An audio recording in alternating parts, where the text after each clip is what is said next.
Thursday. Guys, we're back home. Our first New York City required weekly test after camp.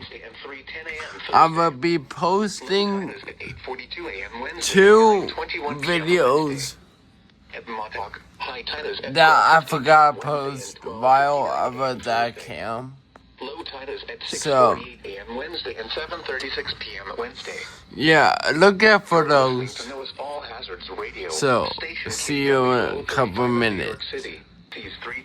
Guys, look at this cool ass grandfather clock that I got from my grandma. You might hear it in the background. I don't know.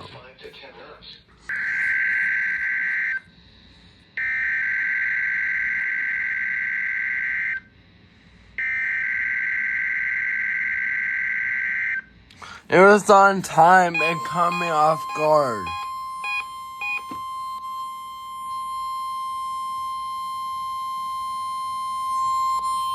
This is the National Weather Service Office at Brookhaven National Laboratory in Upton, New York. The preceding signal was a test of the NOAA All Hazards Radio Public Warning System on station KWO35 from New York City. During potentially dangerous weather situations, specially built receivers can be automatically activated by the signal to warn of the impending hazard. Tests of the signal and receiver performance are normally conducted by the National Weather Service at 11 a.m. each Wednesday. If there is a threat of severe weather, the test will be postponed to the next available good weather day. Reception of this broadcast, and especially the warning alarm, will vary at any given location. This variability, normally more noticeable at greater distances from the transmitter, can sometimes occur even though you are using a good quality receiver in good working order.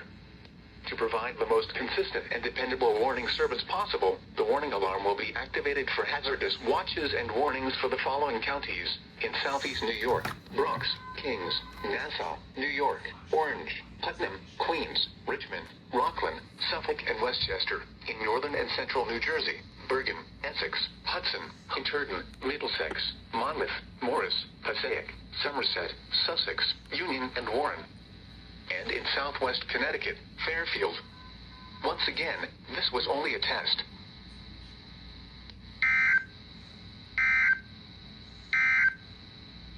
Air quality alert in effect from